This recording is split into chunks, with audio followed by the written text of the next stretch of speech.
Hello and welcome back to my RC channel. I'm Andy RC and today I'm going to be doing an update to the Hawkeye Firefly 2 micro action camera.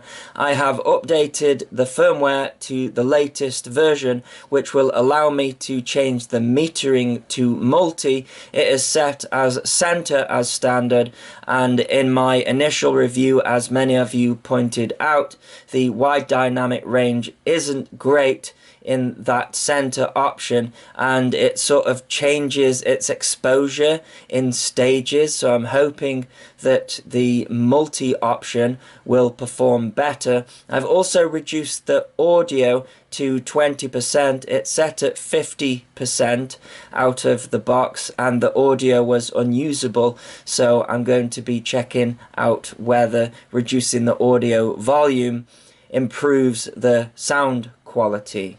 I've mounted it to the HLRC Arrow 3, again using the same mount that comes with the camera.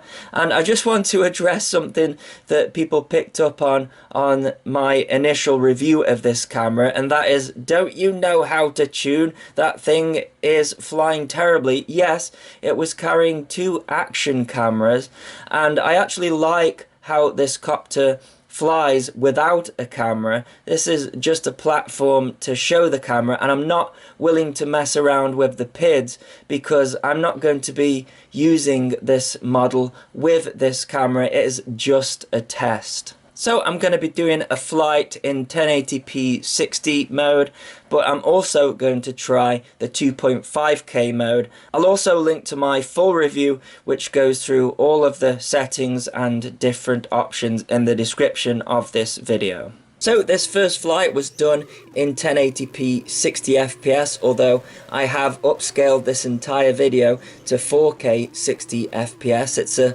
little trick that you can do because YouTube butchers 1080p 60, but if you upscale to 4K 60, then you get a higher bit rate, so you can see the full quality of the camera, or a better representation of the camera. And I do think that changing the metering mode to multi has slightly improved the dynamic range. We've got a really sunny day here, so maybe that will affect the results, but I noticed as the camera points to the sky, the ground is less dark. We do still have a slight hesitation when it changes from that dark to light though, which is something that I think the Mobius Mini does better. And you'll notice as well that we are getting what appears to be some slight shaking, and that's actually vibrations coming from the Copter, which I didn't get on my initial review, and that could be because the sun wasn't as bright or it was later in the day. But also, I'm not carrying a Mobius Mini on this flight, and in my initial review of the Firefly 2, the Mobius Mini was underneath the Firefly 2, so there was a greater separation there, so it could be that there are some vibrations making it through to the camera that were previously being taken up by the fact that the Mobius Mini was underneath it. You'll notice though that we aren't really getting jello, and that is because when you go up in frames per second, you're actually getting more resolution of frames. So rather than getting jello, you actually just get vibrations and shaking. I did record some DVR footage from my Fat Shark goggles of the HLRC Arrow 3, which is using the Cadex Ratal camera with the 1.6mm lens. And you can see the difference in field of view between the Cadex camera and the Firefly 2. And a lot of people mentioned in my initial review of the Firefly that the tune of the model looked bad, and yeah, putting two HD cameras on a 3-inch model isn't gonna do the tune wonders. However, if you look through the FPV camera, the footage looks a lot smoother than it does through the HD camera, and I think it's all to do with the field of view. You can see the field of view of the Ratal camera is so much more wider than the Firefly 2. And I think this has something to do with the HD footage looking jerky, and it's why people use GoPros in action sports, because GoPros have such a wide field of view that any kind of shakiness is sort of hidden by the fact that the field of view is so wide. Whereas if we look at the footage from the Ratal camera, from the DVR, I think the footage looks a lot smoother. And I'll leave you with the rest of this flight, and then I'll comment on the 2.5K 30 footage that it recorded in the second flight.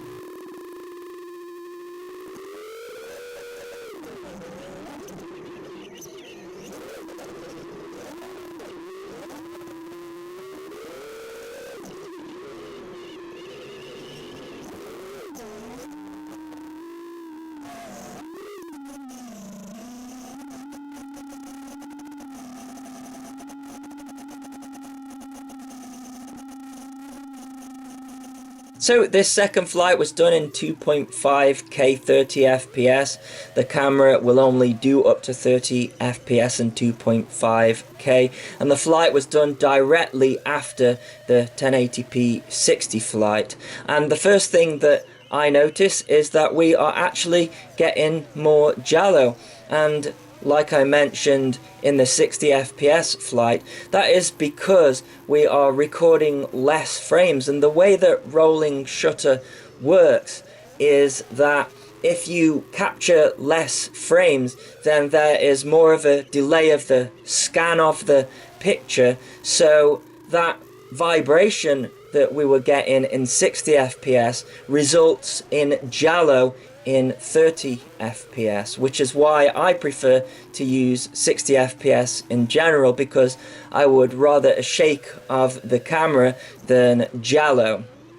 That being said, I think if some TPU mounts came out, or somebody designed some TPU mounts for this camera, which I'm sure they will, then that would eradicate that, because it is not debilitating, and the mount that it comes with is plastic, and that's going to transfer vibrations through to the camera anyways, despite the camera having the silicone protector on the top.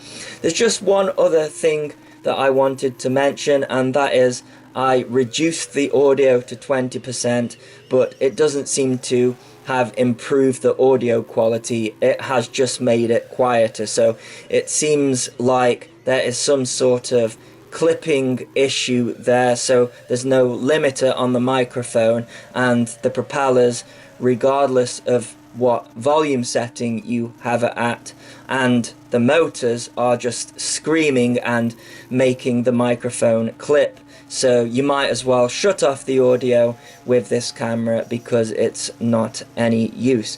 But there you go, that is my update on the Firefly 2 with the updated firmware that allows me to use the multi option for the metering. I've also played around with the sound, and I've also checked out the 2.5K 30 FPS option.